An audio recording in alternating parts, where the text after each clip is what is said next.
ध्यान दें, देखो पिछले टर्म पर फ्राइडे के दिन हम लोग जब पढ़ रहे थे उस दिन कुछ नेटवर्क प्रॉब्लम भी थी और बहुत कम बच्चे जुड़े थे। इस वजह से जब आज हमारा दूसरा टर्म पड़ा है तो हम आज आप लोगों को मैसेज के माध्यम से भी हमने पहले ही बता दिया कि आज हम वीडियो भेजेंगे ताकि जिनके पास उस वक्त नेटवर्क प्रॉब्लम वगैरह हो तो वो बाद में भी देख सकते हैं।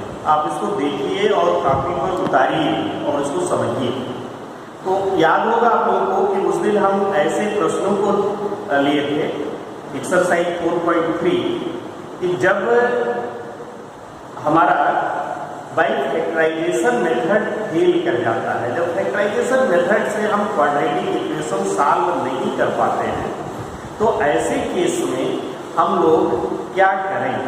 तो ऐसे केस के लिए आपको याद दिलाने कि उस दिन हमने एक एग्जाम्पल लिया था कि जैसे सपोज करो कि x² minus x plus 1 equal to 0 आ जाए।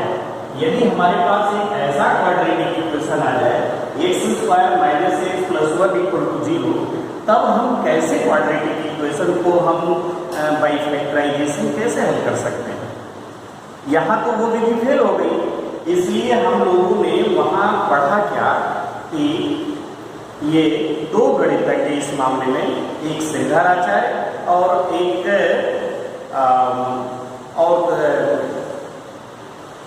गणितज्ञ, देखो वो दोनों लोगों ने इसको जो है अपने अनुसार इसको हल किया। उसको हल करने का जो विधि था वह था कंप्लीटिंग स्क्वायर मेथड, पूर्ण वर्ग बना करके हल करना। तो पूर्ण वर्ग बना करके जो हल करने वाली विधि है वही विधि हम आप लोगों को उस दिन बताए थे। आप लोगों को यह भी बताए थे कि कोई equation ax² plus bx plus c equal to 0 के फॉर्म में है क्वाड्रेटिक इक्वेशन, तो वहां x equal to minus b plus minus under root b square minus 4ac upon 2ax की वैल्यू होती है, जहां b स्क्वायर माइनस 4ac को डिस्क्रिमिनेंट कहते हैं, विविक्त कहते हैं। याद होगा आपको कि b स्क्वायर माइनस 4ac की कंडीशन पर निर्भर करता है कि हमारा क्वाड्रेटिक इक्वेशन रियल होगा, इक्वल होगा या रियल नहीं होगा। यह बातें हम लोग पढ़ चुके हैं। उसके बाद कुछ क्वेश्चन भी हम लोगों ने हल किया था, उसके आगे के क्वेश्चन आज हम हल कर रहे हैं। ध्यान दीजिए, वही एक्सरसाइज 4.3 के क्वेश्चन फर्स्ट का थर्ड क्वेश्चन है, find the roots of the following quadratic equation if they exist by the method of completing the square। अब देखो स्क्वायर पूर्ण वर्ग बना करके हल करना। अब जैसे ये देखो पहला क्वेश्चन हमने ये पहले का तीसरा लिया है 4x² plus 4 under root 3x plus 3 equal to 0। अब यहाँ देखो पूर्ण वर्ग बनाना। पूर्ण वर्ग का मतलब उस दिन आपको बताया कि a² plus yc plus b²। अब ये जो है यह पूर्ण वर्ग है, ये किसी का होल स्क्वायर है। अब होल स्क्वायर को कैसे हम समझते हैं? Square of first term plus 2 into first term into second term plus square of the second term. पहले पद का वर्ग धन 2 गुणे पहला पद गुणे दूसरा पद धन दूसरे पद का होल स्क्वायर। यदि इस तरह का भी हो, क्लास में जब पढ़ाए होंगे तो आपको अपने एग्जाम्पल दिया होगा कि a² plus 2 into 10 into 10c plus 10c का स्क्वायर, यानी वो 10 प्लस 10c का होल स्क्वायर। तो इस तरीके से ये इसको हमें पूर्ण वर्ग के रूप में बदलना है। ध्यान दीजिए, अब ये जैसे देखो 4x² है तो देखो 2x का होल स्क्वायर। अब पहले करने जैसे पहले और दूसरे में हमने 2 से डिवाइड किया था, लेकिन यहाँ पर हम 2 से डिवाइड नहीं कर रहे। क्यों? क्योंकि ऑलरेडी फर्स्ट टर्म किसी का होल स्क्वायर है।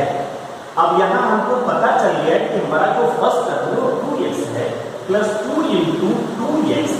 अब देखो ये जो हमारा मिडिल टर्म है ये 4 अंडर रूट 3x है।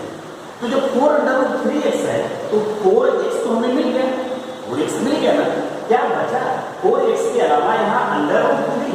इसका मतलब कि हमें सेकेंड टर्म भी मिल गया, और सेकेंड टर्म हमारा क्या है, अंडर रूट 3 है।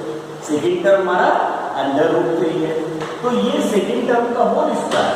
अब देखो ये तो ऑलरेडी किसी का होल स्क्वायर है, यहाँ हमें न तो कुछ जोड़ने की आवश्यकता पड़ी और न कुछ घटाने की आवश्यकता पड़ी।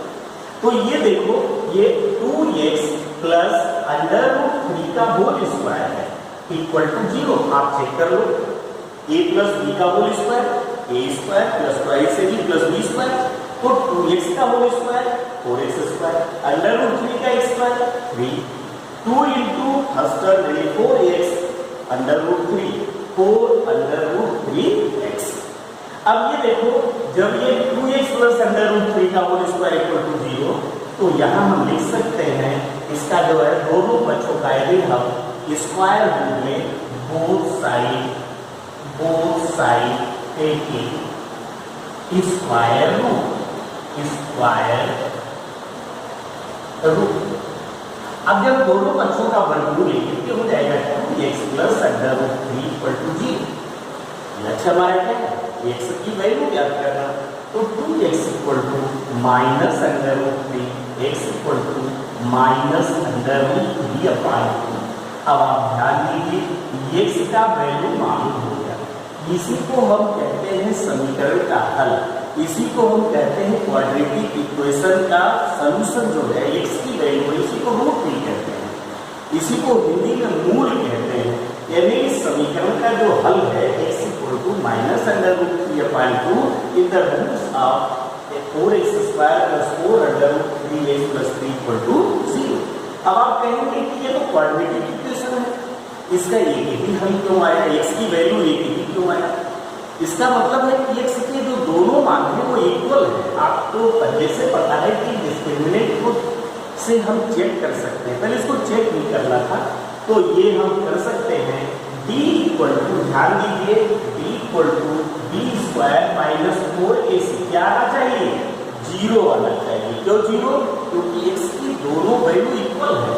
तो ये देखो b की वैल्यू क्या है, 4 अंडर रूट 3 का होल स्क्वायर माइनस 4, a की वैल्यू 4, c की वैल्यू 3, ये हो गया 4 4 जा 16 इंटू 3 48 माइनस 48 इक्वल टू 0।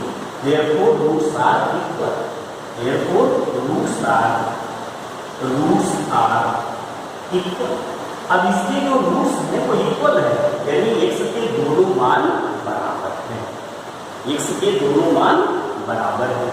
अब आप ध्यान दीजिए, ऐसे ही हम इसका जो क्वेश्चन नंबर 4 है, इसका क्वेश्चन नंबर 4 जो है, पहले का जो क्वेश्चन नंबर 4 है वह हम ये, हाँ अब देखो उसी क्वेश्चन में जो क्वेश्चन नंबर 1 है वह भी वही find the roots by completing square method. तो अब यहाँ पर हम उसका क्वेश्चन नंबर 4 है, ये लास्ट है। देखो कंप्लीटिंग स्क्वायर मेथड, जब हमको ये कहा है कि find the roots of the equation या find the value of x या सॉल्व द इक्वेशन, तब हमारे ऊपर कोई प्रतिबंध नहीं है, हम किसी मेथड का उपयोग कर सकते हैं, फैक्टराइजेशन मेथड उपयोग कर सकते हैं, हम बाई फार्मूला उसको हल कर सकते हैं। लेकिन जब ये लिखा रहेगा कि कंप्लीटिंग स्क्वायर मेथड, तब ये मस्त है, तब आवश्यक है, तब हमें ऐसा ही करना होगा। एक और क्वेश्चन को सीखिए, देखिए इसको, वही अब फिर a square plus twice ab plus b square के फॉर्म में लिखना है। तो देखो यहाँ पर ये 2x स्क्वायर, पहला पद ही जो है वो अंडर रूट में हो जाएगा, इसलिए डिवाइड बाई 2, डिवाइड बाई 2। अब 2 से इसलिए भाग देंगे कि यहाँ पर x स्क्वायर हो जाएगा, तो ये हो गया x square plus x upon 2 plus 2 equal to 0। अब ध्यान दें, पहला टर्म तो हमें पता चल गया कि x का होल स्क्वायर है प्लस 2 इंटू x, लेकिन सेकेंड टर्म का पता नहीं, लेकिन यह जो x बाई 2 है वह किसके बराबर है, 2 into first term into second term, इसके बराबर है। तो देखो हमें 2 मालूम है और फर्स्ट टर्म ही मालूम है, लेकिन सेकेंड टर्म हमको नहीं मालूम है, वह x/2 के बराबर होना चाहिए।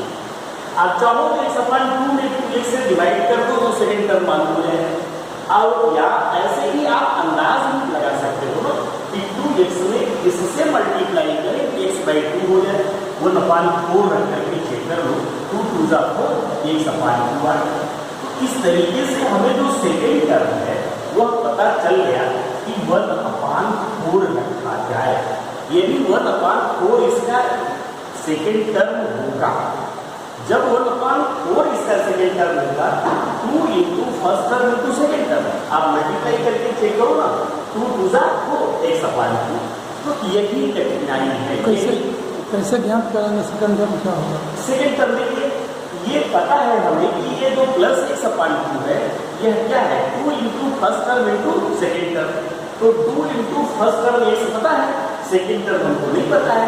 तो सेकेंड टर्म को पता करने के लिए आप चाहो तो सेकेंड टर्म यह इक्वल टू मिडिल टर्म, जो मिडिल टर्म है, यह जो मिडिल टर्म है उस मिडिल टर्म में हम क्या करें, उस मिडिल टर्म में हम 2 इंटू फर्स्ट टर्म से भाग दे दें, डिवाइड कर दें फर्स्ट टर्म से, तो सेकेंड टर्म पता चल जाए। या सीधी सी बात है कि 2 इंटू फर्स्ट टर्म x लिखिए, इसमें इससे मल्टीप्लाई करें कि x/2 हो जाए। एक छोटा सा मतलब एक छोटा क्वेश्चन, 2 इंटू x और यहाँ खाली बॉक्स में हम क्या भरें कि x/2 हो जाए। इस तरह से क्वेश्चन हमने एक छोटा सा क्वेश्चन अपने मन में बना लें कि 2 इंटू x और ये फिर ब्लैंक इक्वल टू x/2 हो जाए। तो यहाँ पर एक 1/4 यदि आप फिलअप करोगे तो x/2 हो जाएगा। तो ये हमारा सेकेंड टर्म पता चल गया। अब 2 into first term into second term, तो ये होल स्क्वायर होने के लिए 1/4 का होल स्क्वायर होता है। अब ये हमारा होल स्क्वायर है। अब थोड़ा सा ध्यान दीजिएगा, ये x² + 2 इंटू x इंटू 1/4, ये जो है, अब आपके मन में एक और बात आ सकता है कि क्यों प्लस की होती है, माइनस भी कर सकते थे। तो देखो, चाहे वह square of the sum of the first 2 term हो या whole square of the difference of 2 terms हो, यदि a + b का होल स्क्वायर हो या a - b का होल स्क्वायर हो, हाथी प्लस घोड़ा का होल स्क्वायर हो या हाथी माइनस घोड़ा का होल स्क्वायर हो, दोनों केस में जो थर्ड टर्म है वो पॉजिटिव ही होता है। ये मिडिल टर्म भी प्लस माइनस होगा, प्लस है तो ये किसी 2 के सम का होल स्क्वायर है, माइनस है तो 2 के अंदर का होल स्क्वायर है, लेकिन ये third term already minus plus होगा। तो ये प्लस 1/4 x² हमने अपने मन से जोड़ा है होल स्क्वायर बनाने के लिए, तो इस चीज को हम घटा 1/4 का होल स्क्वायर और प्लस 2 = 3। अब आप चेक कर ले तो इस स्टेप में और इस स्टेप में कोई डिफरेंस नहीं है। x² x/2 1/16 plus minus 1/16 cancel हो जाएगा, प्लस 2 = 0। इस तरह से ये हो गया x + 1/4 का होल स्क्वायर माइनस, ये देखो -1/16 प्लस 2 = 0। अब आप ध्यान दीजिए, इसको जो है आप यहाँ बगल में हम इसका कैलकुलेशन कर रहे हैं, ये ध्यान दीजिएगा, ये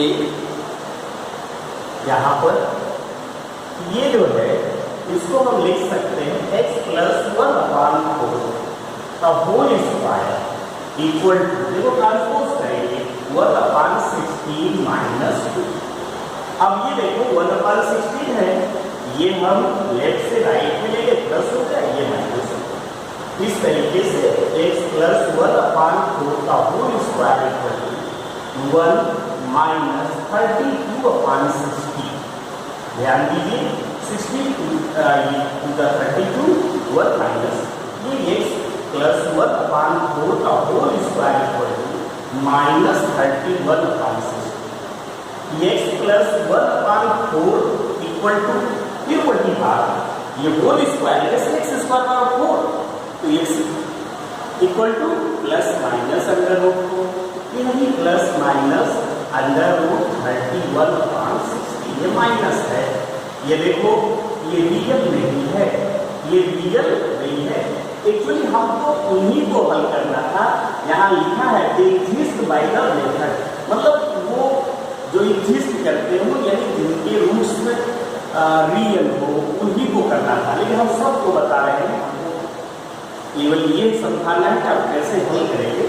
तो ये देखो ध्यान दो, x equal to plus minus under root minus 31, देखो 16 का तो निकल गया ना, इस पर 1/4 ये 4 हो गया, माइनस 1/4, यानी x equal to plus minus minus 31 minus 1/4। ये अभी ये हम जो काम पहले करना था वो बाद में करके दिखा रहे हैं। पिछले सवाल में भी ऐसा ही किए थे, क्योंकि हम सब बताने वाले थे। d चेक करो, d की वैल्यू 0 से कम होगी, d की वैल्यू 0 से कम होगी, वो लेस देन 0 होगा।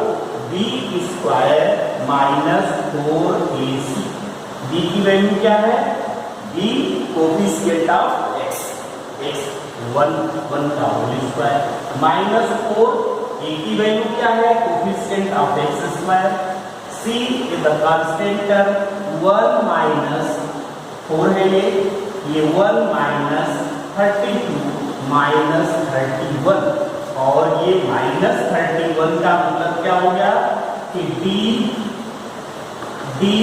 लेस देन 0, d जो है वह छोटा है 0 से।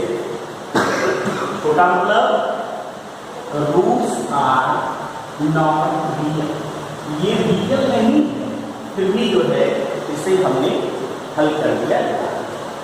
इस तरह से ये अब आप जो है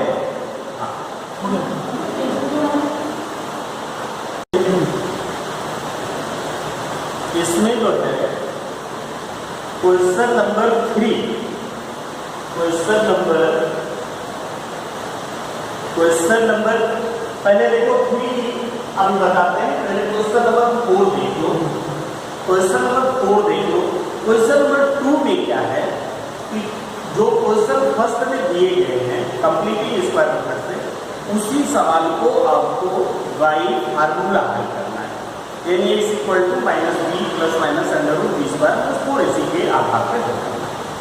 तो क्वेश्चन नंबर 4 देखो, एक वर्ड प्रॉब्लम होगा, उसके बाद एक क्वेश्चन हम आपको क्वेश्चन 3 का बता देते हैं। The sum of the reciprocals of the Rahman's case in years 3 years ago and 5 years from now is 1/3, find his present case। प्रश्न समझ में आ गया? ये देखो ध्यान दीजिए कि let Rahman's case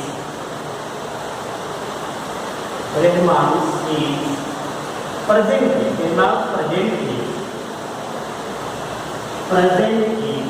case माना कि रहमान की जो वर्तमान उम्र है वो x वर्ष है, माना कि रहमान की वर्तमान उम्र x वर्ष है। अब क्वेश्चन देखिए, the sum of the reciprocals of the Rehman's ages 3 years ago, 3 साल पहले और 5 साल बाद उनका जो जोड़ है वह 1/3।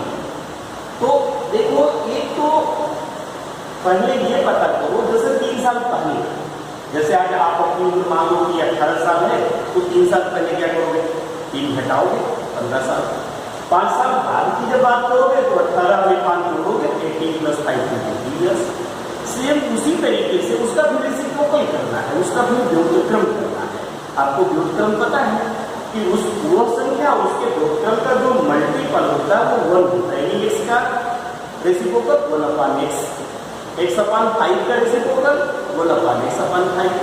इस तरीके से अब जब हम अकॉर्डिंग टू क्वेश्चन करेंगे इसको, तो देखो 1/3 years ago, 3 साल पहले, तो 3 साल पहले उसकी उम्र कितनी थी, ये देखो 3 years ago, therefore the age of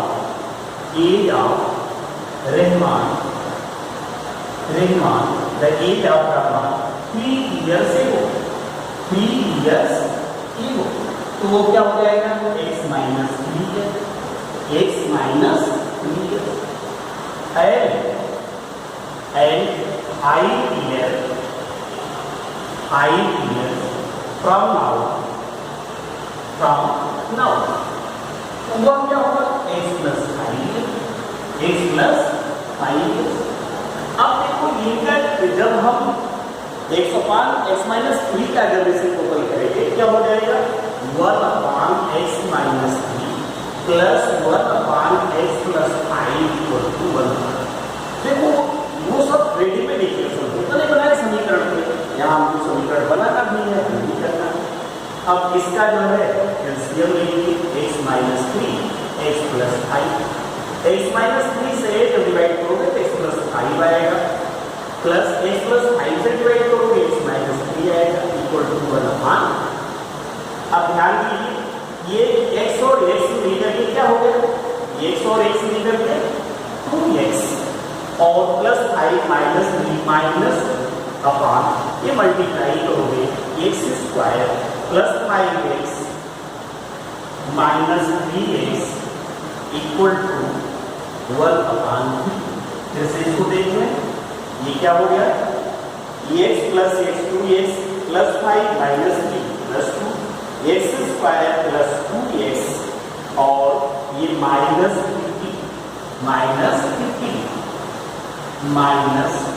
50 equal to 1 upon 3। अब ध्यान दीजिए इस सवाल को जब हम हल करेंगे तो ये हो जाएगा बाई क्रॉस मल्टीप्लिकेशन, या इसको देखो हम ये भी लिख सकते हैं 2x minus 2 upon x square plus 2x minus 50 equal to 1 upon 3। ध्यान दीजिए अब ये जो है by cross multiplication, by cross multiplication,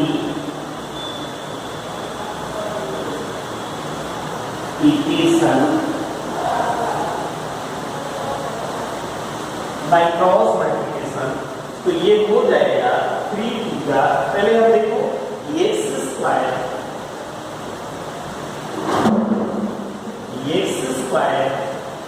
plus 2x plus 50 equal to 2x minus 50 है इक्वल टू क्या हो गया 2, ये देखो 3 2 जा 6x माइनस 6।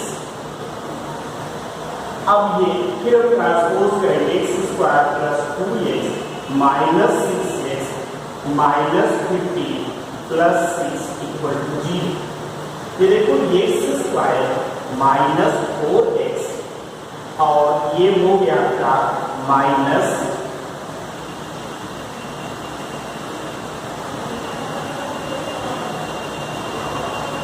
हाँ देखें एक साइन थोड़ा सा पहले आप लोग ध्यान नहीं दिए होंगे तो ये देखिए प्लस 5 माइनस 3 या माइनस होता था, ये प्लस 2 होगा तो ये यहाँ प्लस 2 होगा। और ठीक इसी तरीके से ये 6x प्लस 6 और ये जब ट्रांसपोज हुआ तो माइनस 15 और ये माइनस 6। अब ये इक्वेशन हमारा है।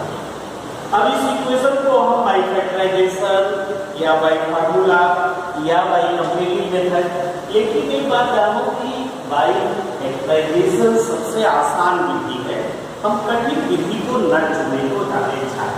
वही 21 का ऐसा फैक्टर करो, मल्टीप्लाई करने पर 21 आने और सब्ट्रैक्ट करने पर 4 आने, 7 3 जा 21 x square minus 7 minus 3 into x minus 21 equal to 0, x square minus 7x plus 3x minus 21 equal to 0।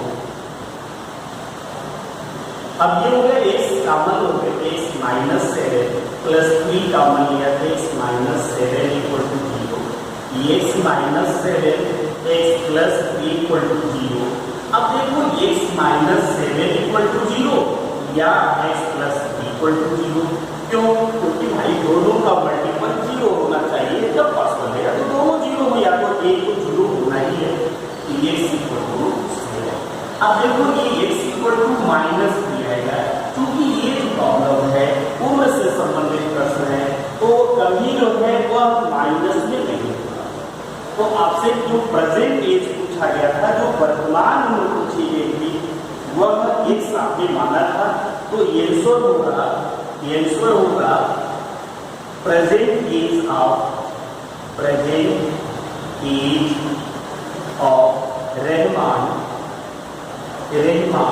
Is 7 year. कितने वर्ष होंगे? 7 वर्ष होगा।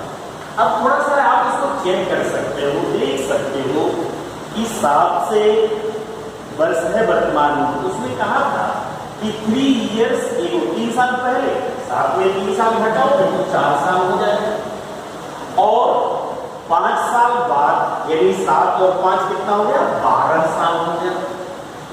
ठीक है, इसका जब रेसिप्रोकल करोगे तो ये 1/2, ये दोनों का जोड़ोगे तो ये 3 + 1 = 4/12 यानी 1/3 आएगा।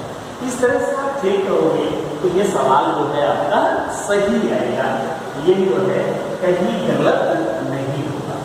तो ध्यान दें, अब इसके आगे का क्वेश्चन जो है हम इसे हल करके और आपके व्हाट्सएप पे उसके ग्रुप में डाल देंगे। ठीक है, चलिए, धन्यवाद।